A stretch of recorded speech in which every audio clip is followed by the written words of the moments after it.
Halo Sobat Milenial, kebutuhan dan keinginan merupakan dua hal yang sering kali susah dibedakan, terutama saat sedang melakukan kegiatan konsumsi. Sebagian dari kamu pasti pernah membeli suatu barang, namun sebenarnya tidak benar-benar dibutuhkan. Bahkan, terkadang kamu bisa membeli suatu barang baru, walaupun sebenarnya sudah memiliki barang yang serupa dan memiliki fungsi yang sama. Sobat Milenial, kamu harus bisa membedakan antara kebutuhan dan keinginan.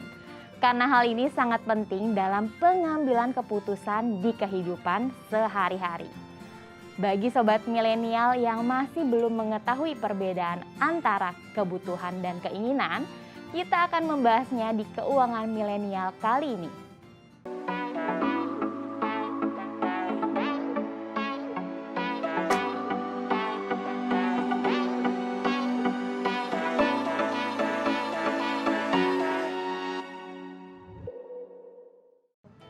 Pernahkah Sobat Milenial mendengar istilah YOLO? Ya, ini merupakan singkatan dari You Only Live Once, alias kamu hanya hidup satu kali. Secara sederhana, ungkapan ini sebenarnya mengandung makna motivasi agar membuat hidupmu lebih bermakna, jangan diisi dengan hal-hal yang tidak bermanfaat. Namun istilah ini kerap disalahartikan oleh kaum milenial dalam hal gaya hidup. Gaya hidup ini menekankan menikmati hidup dengan maksimal karena hidup cuma satu kali. Terdengar sangat menarik, tetapi apakah gaya hidup YOLO sehat secara finansial? Padahal dalam hidup ada kebutuhan dan keinginan yang harus dituruti atau tidak. Pengertian kebutuhan. Kebutuhan dapat diartikan sebagai sesuatu yang sangat diperlukan bagi manusia untuk hidup sehat. Sehat dalam hal ini bisa meliputi berbagai macam lingkup, mulai dari psikologis, sosial, budaya, ekonomi, dan hal-hal lainnya untuk bertahan hidup. Pada zaman dahulu, jenis kebutuhan manusia hanya berupa makanan, pakaian, dan tempat tinggal. Namun, seiring berjalannya waktu, kebutuhan manusia terus berkembang. Menurut hierarki kebutuhan Maslow, kebutuhan tidak hanya masalah fisiologis seperti makanan dan minuman, tetapi mereka juga mencakup berbagai aspek lainnya. Aspek yang pertama adalah fisiologis, yang meliputi kebutuhan dasar seperti makanan, minuman, pakaian, dan tempat tinggal. Aspek kedua adalah keselamatan, seperti lingkungan kerja yang aman dan keamanan pekerjaan. Aspek ketiga adalah esteem, seperti status sosial, promosi, atau pujian.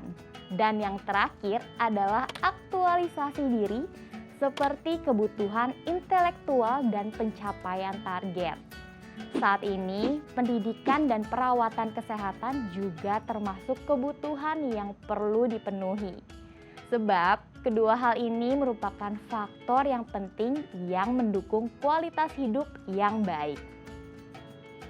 Sobat Milenial, ternyata semakin hari kebutuhan hidup semakin beragam ya. Pengertian keinginan.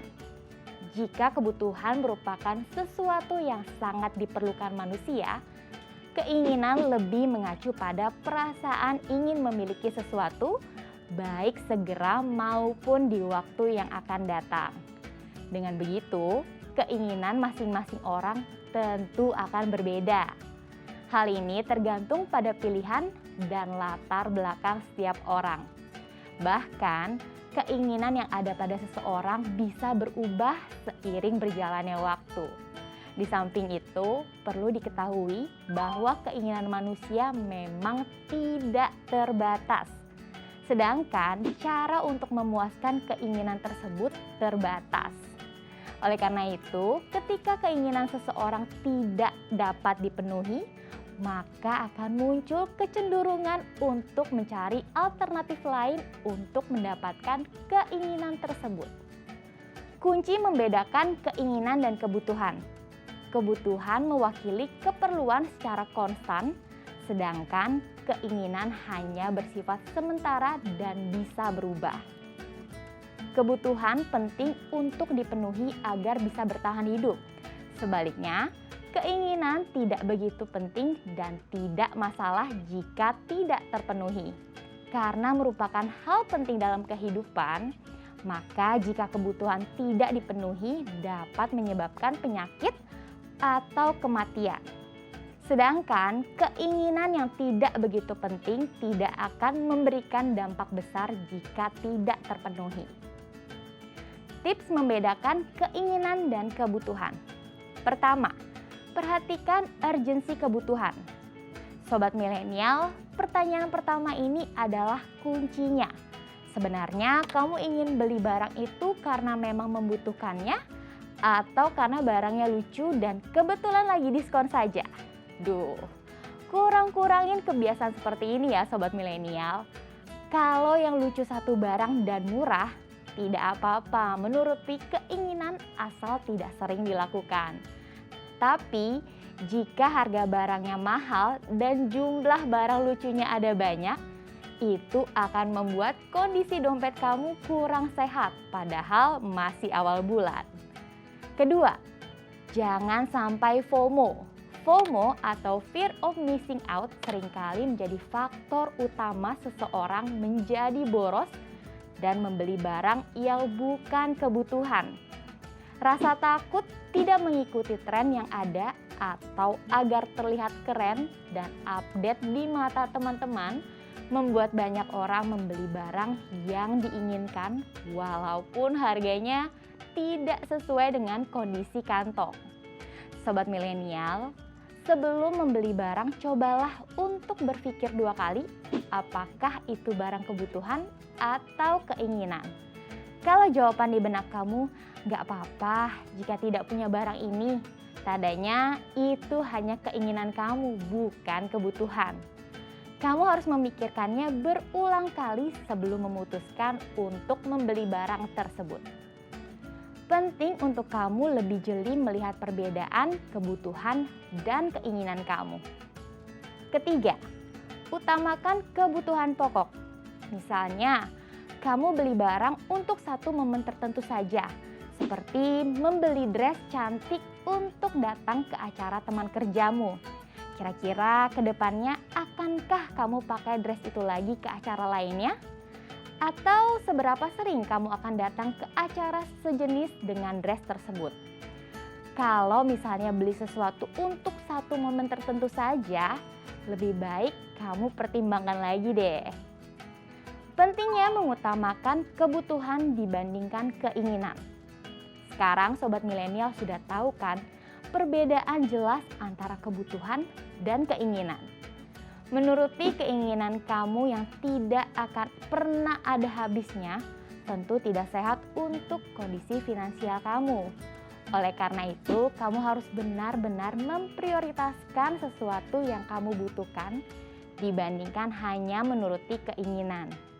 Salah satu cara untuk mengutamakan kebutuhan dibandingkan dengan keinginan adalah dengan membuat anggaran bulanan. Anggaran bulanan bisa membuat kamu lebih selektif untuk membatasi transaksi yang memang kebutuhan atau hanya keinginan. Jadi, saat kamu menerima gaji, kamu tahu alokasi terbaik uangmu. Agar uang tetap terjaga dan tidak habis begitu saja, kamu bisa menggunakan rumus budgeting sederhana. Prioritaskan alokasi gajimu untuk ditabung dan diinvestasikan terlebih dahulu.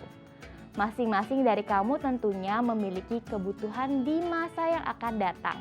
Entah berlibur ke suatu tempat, membayar cicilan rumah, biaya pernikahan, dan lain sebagainya. Kebutuhan di masa mendatang inilah yang menjadi alasan penting untuk menyisihkan sebagian gaji kamu untuk diinvestasikan agar kebutuhan kamu nantinya dapat terpenuhi. Setelah itu, barulah kamu membayar tagihan, belanja bulanan, dan biaya lain-lain. Dalam situasi normal, kebutuhan dana darurat mungkin belum menjadi prioritas karena kamu merasa memiliki pekerjaan dan penghasilan yang stabil. Namun, di masa sulit seperti saat ini, terasa sekali betapa beruntungnya mereka yang rajin menyisihkan dana darurat sebelum pandemi. Bagi mereka yang belum memulai mengumpulkan dana darurat, jika masih ada penghasilan, tentu dapat segera memulai untuk menyisihkannya. Kamu tidak pernah tahu kapan akan menggunakan dana darurat tersebut, terutama untuk memenuhi kebutuhan. Sobat milenial, kebutuhan dan keinginan merupakan dua hal yang berbeda. Kebutuhan adalah keinginan manusia terhadap suatu barang dan jasa yang harus dipenuhi guna mempertahankan kehidupannya. Sementara, keinginan adalah sesuatu hal yang ingin kamu miliki, tetapi apabila tidak berhasil mendapatkannya, maka tidak akan berpengaruh besar pada kelangsungan hidup. Dapat disimpulkan bahwa kebutuhan dan keinginan merupakan kekuatan yang terpisah. Namun keduanya sama-sama mendorong seseorang untuk melakukan suatu tindakan untuk tujuan kepuasan. Jika kebutuhan tidak dapat terpenuhi dengan tepat waktu, maka kelangsungan hidup seseorang bisa terancam. Sebaliknya, keinginan hanya berupa sesuatu yang didambakan atau diharapkan sehingga tidak akan mengancam kelangsungan hidup seseorang jika tidak terpenuhi. Nah, sobat milenial sekarang sudah tahu ya cara membedakan kebutuhan dan keinginan agar keuangan kamu tetap sehat.